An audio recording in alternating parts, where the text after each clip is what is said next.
I saw something today in the news that I thought was kind of disturbing because it's one of the warning signs that I've been looking for. I remember when I was living in Connecticut. I've lived in New York since then. So this has got to be 4 years ago or so. I was putting my flag up outside, and I remember thinking, I think it was right around TARP, nobody was paying attention to the economic meltdown at the end of the Bush administration. And I thought, we are in trouble. And I was putting my flag up, and I thought, I should hang this upside down, but people would go crazy if I did. But I was trying to think, how do I get people's attention? Flying your flag upside down with the stars on the bottom is the traditional signal for distress. If you're on a boat, that means help, we're in trouble. I was tempted to do it, but I didn't. I thought better of it, and it wasn't appropriate at the time.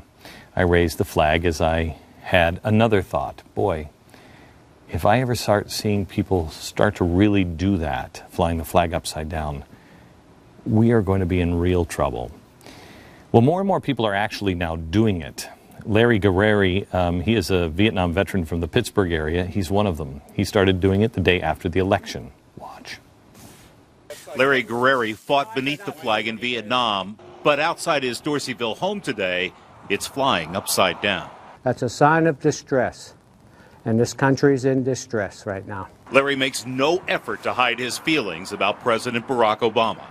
This Benghazi incident, he left them 4 people there to die. That's just the way I feel about it. So his flag flies in protest. Larry isn't the only veteran in the area doing it. The flag has been flown upside down in these circumstances before. It's not a new method of protest by any means, and it is, believe it or not, a respectful means of protest. But as more and more people, God forbid, start to do it, I believe the meaning behind it will begin to change, or at least people will start to really take notice. We are entering a new phase now, and we have to check ourselves before we wreck ourselves. Something else is happening kind of along these lines. The White House has a website called whitehouse.gov. There's a new interesting and I believe stupid trend. It is the administration's website where they ask for direct feedback, and they say, we started this We the People program, and what you do is you come in here and you post petitions, and you can request us to do anything, action from the federal government. And if 25,000 people or more, then the president has to respond, and we will. As of noon today, no less than 36 states have residents posting petitions requesting peaceful secession from the Union on their state's behalf. And check this out. What a shock. Texas leads the way. When I got up this morning, Texas had, last night it had 25,000 signatures. This morning it had 60,000 signatures, now over 80,000 signatures. By their own White House rules, if a petition requires more than 25,000, within a month of posting, the White House must issue a response. And I don't think they're going to have a problem responding. To begin with, there is no such thing as a peaceful secession from the Union.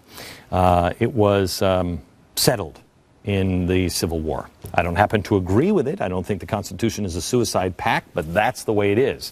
You want to secede, there will be war. Some feel the suggestion itself is treasonous. I don't. Read the first couple of lines of the Declaration of Independence.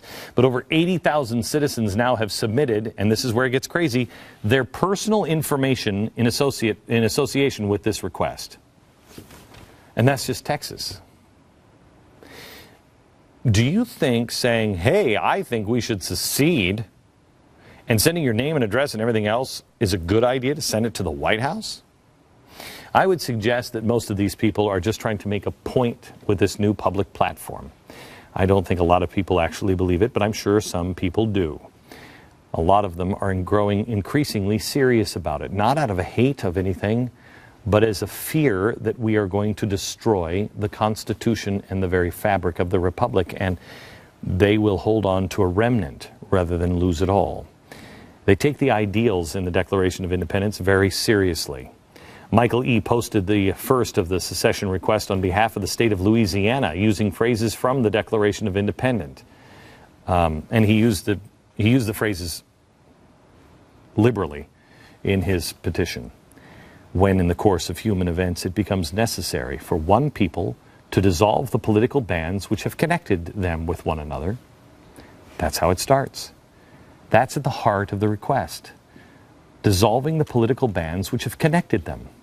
And it's appropriate. It's an appropriate reference to the document, especially when done with respect and reverence, as the Declaration of Independence was. They were beseeching and saying, please, just leave us alone. However, as Lincoln might say, take care. This is exactly the kind of fuel the president will use to order measures to protect the Republic. And he'll have the Department of Homeland Security at his disposal to enforce them.